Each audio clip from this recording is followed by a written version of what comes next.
আমরা বিজেপির গল্প শুনতে চাই না। ফুড পেট্রোলিং ছাড়া কখনোই সুষ্ঠু নির্বাচন করা সম্ভব বলে আমার মনে হয়।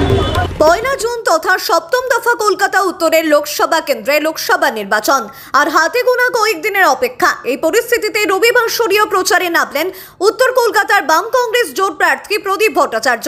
এদিন রাজাবাজার 28 নম্বর ওয়ার্ড সংলগ্ন এলাকায় রোড শো করেন তিনি। এই দিনের রোড শোতে প্রার্থী প্রদীপ ভট্টাচার্য সহ আরো অন্যান্য বাম ও কংগ্রেস সমর্থিত কর্মীরা উপস্থিত ছিলেন। এদিন বাম কংগ্রেস জোট প্রার্থী প্রদীপ ভট্টাচার্য বলেন, রাজ্য জুড়ে কুউক্তির রাজনীতি চলছে। যতক্ষণ না পর্যন্ত এই বিষয়টাকে বন্ধ করা যাবে, ভোট শান্তিপূর্ণ হবে না বলে জানান তিনি। সেই সঙ্গে নির্বাচন কমিশনের কাছে আবেদনের দাবি করেছেন বলে জানান প্রদীপ ভট্টাচার্য।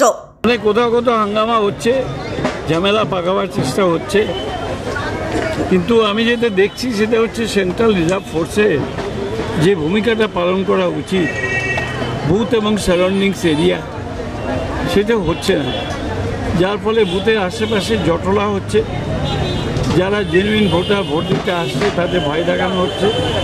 এইসব জিনিসগুলো বন্ধ করা খুব দরকার। ফুড পেট্রোলিংটা ম্যাসিভ আকারে করা প্রয়োজন আছে। ফুড পেট্রোলিং ছাড়া কখনোই সুষ্ঠু নির্বাচন করা সম্ভব বলে আমার মনে হয়। আপনারা কি ইলেকশন কমিশনকে জানিয়েছেন কিছু? হ্যাঁ, আমি জানিয়ে দিয়েছি।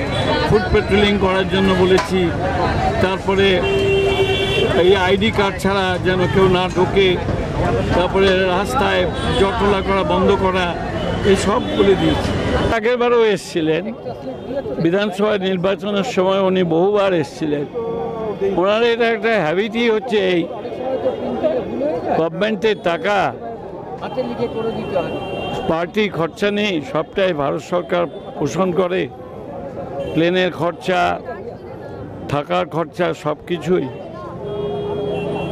আর উনি বারবার করে বাংলায় আসছেন, কি বলছেন না বলছেন মাথা মুন্ডু কিছু নেই। ভারতবর্ষের উন্নয়ন কি করে হবে? বেকার ছেলেরা কোথায় চাকরি পাবে, কবে থেকে পাবে, কোথায় পাবে? জিনিসের দাম বাড়ছে, কবে সেটা নিয়ন্ত্রণ হবে, কিভাবে নিয়ন্ত্রণ করবেন, কিছুই কিন্তু উনি বলছেন না। উনি বলছেন না যে যেভাবে ভারতবর্ষের মাটিতে গণতান্ত্রিক কাঠামোকে ভাঙচুর করা হচ্ছে, এইটা কি করে বন্ধ হবে তার কোনো নিশানা উনি দিচ্ছেন না। উনি বলছেন না কি করে ভারতবর্ষের মাটিতে সাম্প্রদায়িক ঐক্য রক্ষা করা যাবে, এ বিষয়ে কিছুই বলছেন না।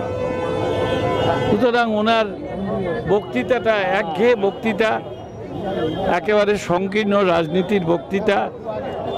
দেশের কথা বক্তৃতার মধ্যে নেই। আমরা প্রধানমন্ত্রীর কাছ থেকে দেশের কথা শুনতে চাই, দেশ কি করে এগোবে সেটা শুনতে চাই। আমরা বিজেপির গল্প শুনতে চাই না। Bureau report, news UNI.